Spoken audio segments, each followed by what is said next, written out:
सुनो, बहुत समय पहले की बात है। धरती पर अंधकार का राज्य था।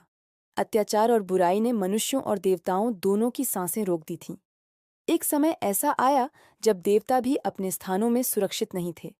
उस अंधकार और अराजकता का नाम था महिषासुर। महिषासुर एक ऐसा राक्षस था जो आधा मानव और आधा भैंस के रूप में जन्मा था। उसकी आंखें लाल जलती हुई आग जैसी थीं। उसके कदमों से धरती कांपती थी। उसकी शक्ति इतनी प्रचंड थी कि वह किसी भी देवता का मुकाबला कर सकता था। उसकी सेना अजेय थी। राक्षसों की अनंत संख्या और असीम क्रूरता के साथ जो भी उसके सामने आता वही उसके क्रोध और बल का शिकार बन जाता। महिषासुर का अहंकार इतना बढ़ गया कि उसने सोचा, अब कोई मुझे नहीं हरा सकता। तीनों लोकों पर उसका कब्जा था, धरती, स्वर्ग और पाताल। हर दिशा में अत्याचार और आतंक का बोलबाला था। मनुष्य डर के साए में जी रहे थे। देवता संकट में थे। महिषासुर केवल शक्तिशाली ही नहीं था, वह चालाक और दुष्ट भी था। उसने ब्रह्मा और विष्णु के नियमों को चुनौती दी। उसने तपस्वियों और ऋषियों की साधना को नष्ट करने की कोशिश की। उसने अमृता की खोज में तीनों लोकों को अपने अधीन करने का प्रयत्न किया। महिषासुर की दुष्टता इतनी बढ़ गई कि देवताओं के लिए यह स्पष्ट हो गया, हम अकेले इस दुष्ट को नहीं हरा सकते। हमें मिलकर काम करना होगा। ब्रह्मा, विष्णु और महेश ने मिलकर अपनी शक्तियों का संगम किया।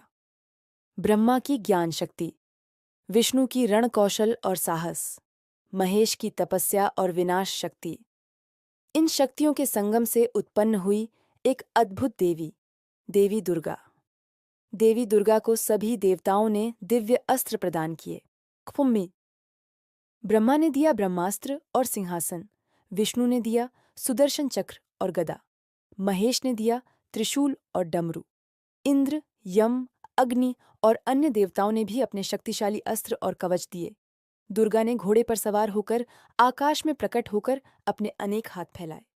हर हाथ में एक दिव्य अस्त्र चमक रहा था। उसका चेहरा तेजस्वी, शांत और दृढ़ था। उसकी आंखों से ज्ञान और शक्ति की किरणें निकल रही थीं। आसमान और धरती दोनों में उसकी ऊर्जा का संचार हो गया। दुर्गा के दर्शन मात्र से देवता आश्चर्यचकित हो गए। उसकी उपस्थिति में अंधकार और भय का नाश होने लगा। महिषासुर ने जब दुर्गा को देखा तो उसे व्यर्थ की हंसी आई। क्या केवल एक देवी मुझे हरा सकती है? उसने सोचा। महिषासुर ने अपने भयंकर रूप धारण किए। कभी भैंस, कभी सिंह, कभी विशाल मानव। उसकी आंखों में आग की लपटें और लाल रक्त की चमक थी। उसके कदमों से भूमि कांपने लगी।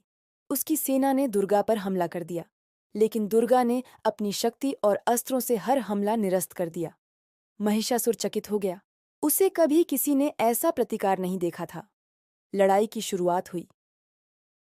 महिषासुर ने अपनी सेना के साथ दुर्गा पर टूट पड़े। दुर्गा ने त्रिशूल उठाया, चक्र फेंका, धनुष से निशाने साधे। महिषासुर के हर रूप पर दुर्गा ने रणनीति से प्रहार किया। धरती कांप रही थी, आकाश गर्जन कर रहा था। महिषासुर की सेना टूट रही थी, फिर भी वह हर बार नया रूप लेता। आधा भैंस, आधा मानव, राक्षस की आग और क्रूरता। उसकी ताकत लगातार बदल रही थी। दुर्गा ने अपने अनेक हाथों से अस्त्रों का संयोजन किया। त्रिशूल, महिषासुर के भैंस रूप को ध्वस्त किया। चक्र, उसकी सेना में डर पैदा किया।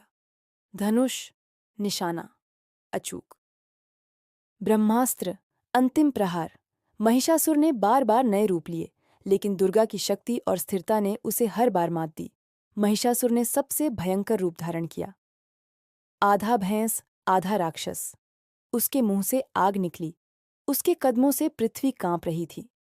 आकाश में बिजली और तूफान उठ रहे थे, लेकिन दुर्गा ने धैर्य और संयम से युद्ध को आगे बढ़ाया।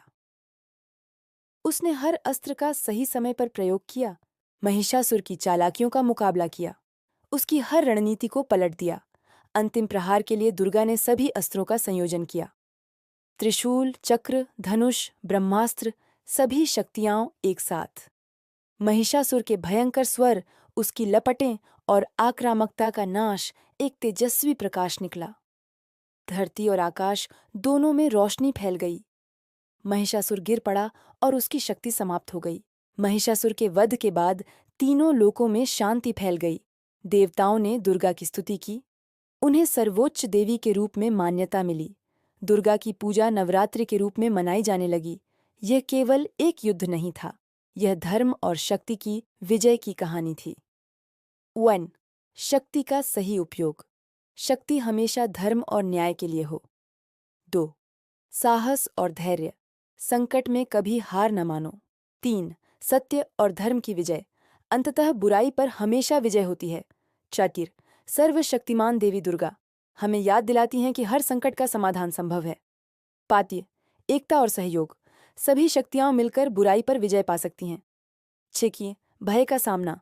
आंतरिक शक्ति ही बाहरी शक्तियों को हराती है। 7. ज्ञान और रणनीति का महत्व। केवल बल से नहीं, बुद्धि से भी युद्ध जीता जा सकता है। सुनो, हर नवरात्रि जब हम देवी दुर्गा की पूजा करते हैं, जब हम उनके शक्तिशाली रूप का स्मरण करते हैं, तब हम अपने भीतर की दुर्गा को जागृत करते हैं। अपने डर को मात देना, अपनी शक्ति पहचानना और धर्म के मार्ग पर चलना, यही है महिषासुर वध का वास्तविक अर्थ। हर बार जब आप अंधकार और कठिनाई का सामना करें, याद रखो, देवी दुर्गा आपके साथ हैं। धर्म की विजय निश्चित है, सत्य की शक्ति अजेय है। जय माता दी।